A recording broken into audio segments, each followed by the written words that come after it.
Hello, YouTube. So this is a 2003 Yukon XL, and I'm changing the passenger side blend door actuator. Reason being, the AC wasn't coming on the passenger side. It was only blowing hot.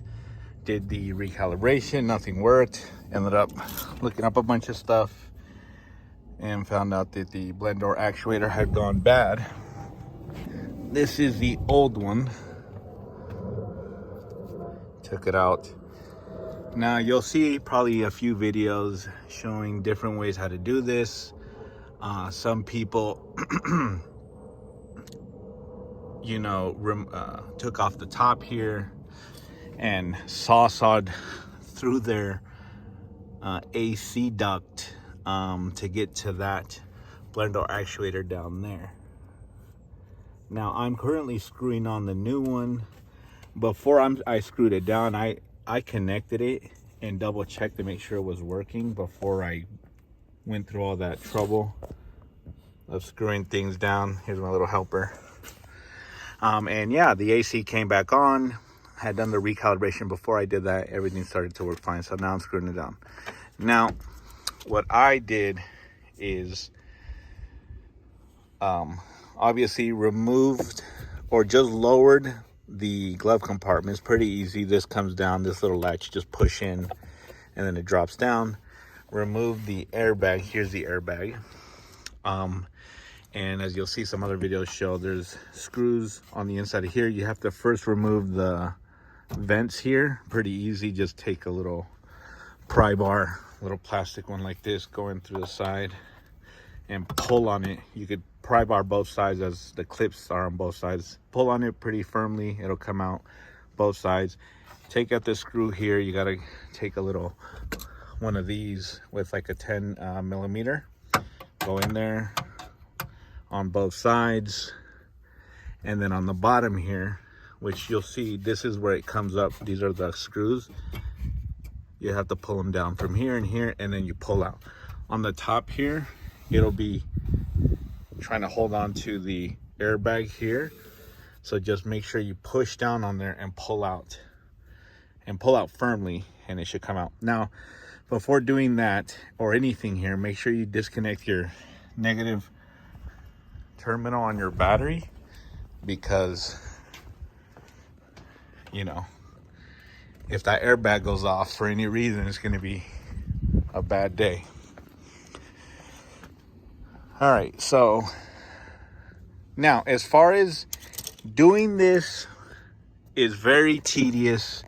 I would say is pretty difficult, but not impossible. And with working at it, wrenching at it, trying everything you can get in there and do it. And there's this screw right there that I'm currently bolting down. There's a screw on the other side that I haven't done yet. I gotta tell you, if I get this screw down nice and tight and I have the worst time trying to get that other screwed back down and in there, I may not do it. I mean, this is hard enough, to get this down and tight. So that's pretty tight. Now, the tool that I used is this little modification. Now, I was using this end.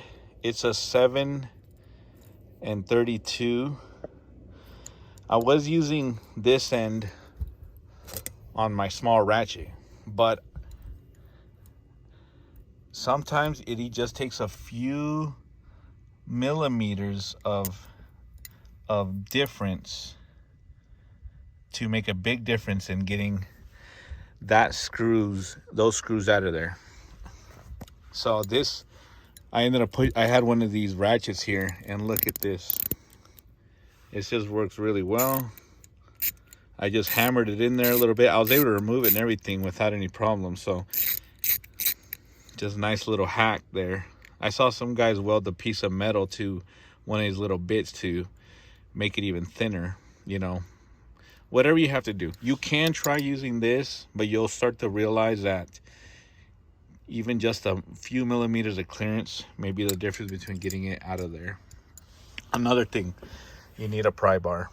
This thing, without this, I wouldn't be able to do it. Because there's certain, to get under there, you have to go underneath this vent and pry up. And that gives you just enough clearance as well to help get those screws out. Without this pry bar, wouldn't be able to do it. So yeah, pry bar, this wrench, a new blend door actuator. Give it a try. Good luck.